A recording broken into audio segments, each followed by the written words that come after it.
Mesdames et messieurs, bonjour, bon après-midi. Bienvenue dans ce deuxième numéro du grand dossier sur Afro Info, déjà 43.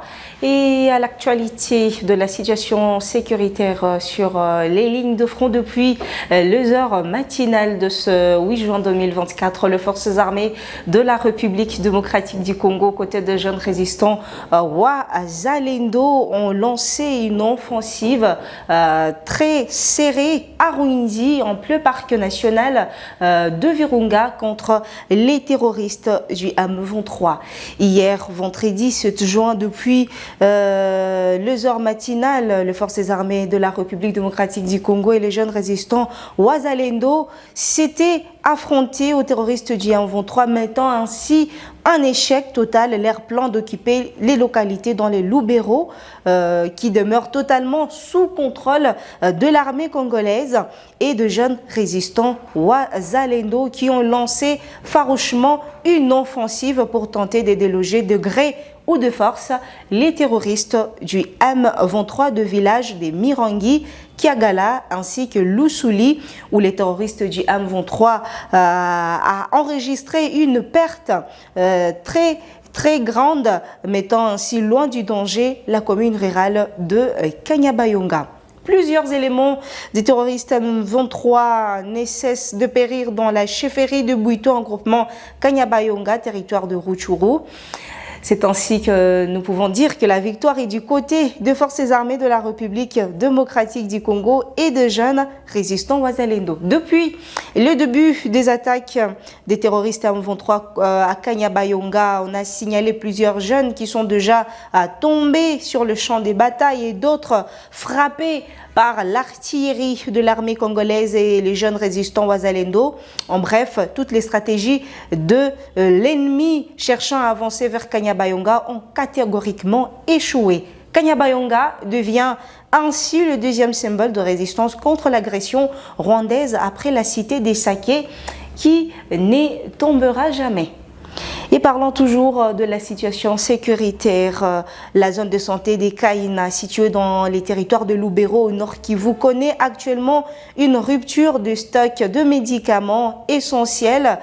Docteur Aloïse Touahalikwire, médecin-chef de la zone des Kaina qui a alerté, explique que la zone de santé des Kaina est débordée suite au mouvement des déplacés.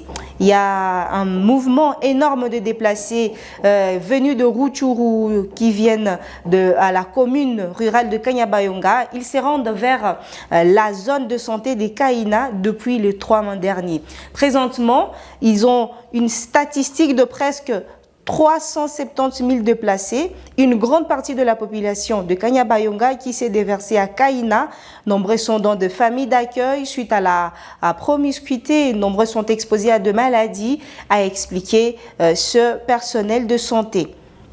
Toujours dans ce même chapitre, les médecins-chefs de zone de santé Kaina appellent ainsi à l'application des autorités congolaises afin d'aider la communauté. La zone de santé de Kaina accueille des milliers de familles en provenance des territoires de Rutshuru, Masisi, fuyant les affrontements entre l'armée congolaise et les terroristes du M23. Direction à présent à Saké, en territoire de Masisi, des maisons et autres biens de déplacés qui se sont réfugiés dans les camps des sites autour de la ville de Goma au Nord Kivu sont en train d'être dévalisés et vandalisés. Dans le dernier cas date de la semaine passée où une maison a été vidée, en croire Léopold Mouicha, président de la société civile locale, de porte des toitures, des maisons de culture dans des champs, voire de marchandises et d'autres biens de valeur sont actuellement volés, sans parler de maisons qui sont incendiées. Plus de 90% de la population des Saké est actuellement en déplacement et vit dans des camps. Et ils avaient abandonné leurs maisons qui sont en train d'être visitées par des inconnus. D'autres sont détruites par ces mêmes bandits qui récupèrent surtout des portes, fenêtres en métallique, de vivres et autres biens de valeur, rapporte le président de la société civile de Saké. Cette situation n'est pourtant pas sans conséquences elle est à la base de plusieurs cas de traumatisme. Il y a deux mamans qui étaient tombées évanouies. L'une ne s'est pas encore retrouvée. C'était juste quand elle a appris que sa maison a été brûlée. Renseigne-t-il, la société civile des sacs demande à ce que l'autorité puisse s'impliquer pour qu'on puisse rétablir la paix, pour que la population regagne leurs entités sans craindre pour leur vie, et aux organisations humanitaires. On leur suggère l'identification de toutes les victimes pour qu'elles soient remises dans leurs droits. Signalons que la population des Saké ont élu depuis plusieurs mois maintenant domicile dans les camps à l'ouest de la ville de Goma en raison de bombes répétées larguées par les terroristes du M23. Direction à présent la capitale congolaise, Kanyama. KCC s'apprête à accueillir aujourd'hui même 300 nouveaux pensionnaires issus de la ville de Lubumbashi depuis le Haut-Katanga. Parmi eux, des 180 jeunes délinquants communément appelés Kuluna et 20 volontaires désireux de servir la nation à travers les services nationaux. Nous voulons construire notre pays, c'est pour cela que nous sommes là, a déclaré un de jeunes volontaires exprimant la volonté de cette jeunesse à contribuer au développement national.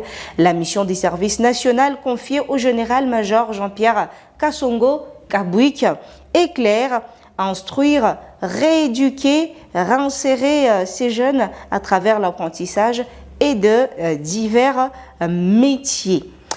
Et parlons à présent d'une rencontre avec la première ministre, Madame Judith Suminwa Tuluka, qui a eu une rencontre très riche. C'était dans la soirée d'hier. Madame la première ministre Judith Suminwa Tuluka a organisé une réunion qui a duré 4 heures du temps.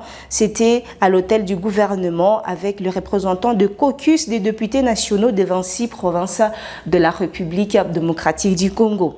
À quelques jours de la plénière portant investiture du gouvernement, cette rencontre avait notamment pour objectif de permettre à la chef de l'exécutif national d'améliorer davantage son programme en tenant compte des préoccupations, recommandations et autres réalités lui présentées par les élus nationaux.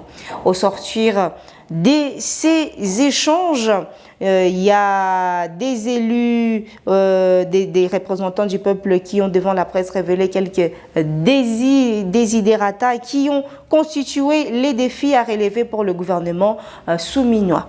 En ce qui concerne la question sécuritaire, qui a aussi fait partie des préoccupations soulevées par les responsables du caucus Nord Kivu, province qui fait face à l'incivisme de plusieurs groupes armés et des terroristes du M23.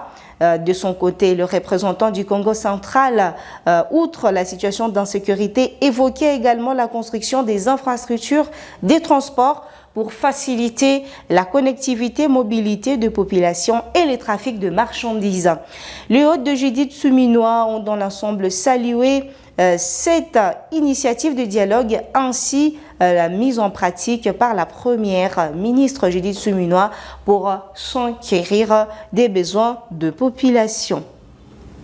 Et donc, c'est par ici que nous mettons un point à ce deuxième numéro du Grand Dossier. Merci à vous de l'avoir suivi. N'oubliez pas de liker ce geste qui va nous faire plaisir. N'oubliez pas surtout de vous abonner si vous êtes nouveau ou nouvelle à la chaîne. Grand merci à Amo Rakier of Tumba, Paul Boisvida, Freddy Mpoy, Jean-Marie Mouchagaloussa, Travel the World, Jean-Luc Boek et Benjamin Fondou. Merci à vous également, très chers fidèles téléspectateurs d'Afro Info D43. D'ici là, portez-vous bien. On se retrouve prochainement pour un nouveau numéro du Grand Dossier.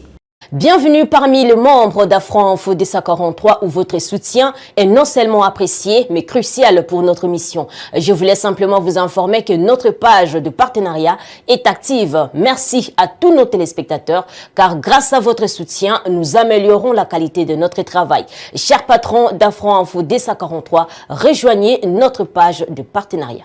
Le bouton pour nous joindre est disponible. Pour nos anciens partenaires, sachez que nous sommes de retour avec le bouton partenariat. Pour ceux qui nous suivent en direct, si vous souhaitez soutenir la chaîne, cliquez sur Super Thanks, représenté par un cœur et aussi les signes de dollars à l'intérieur. Que vous envoyez 1 ou 20 $ américains, chaque contribution compte.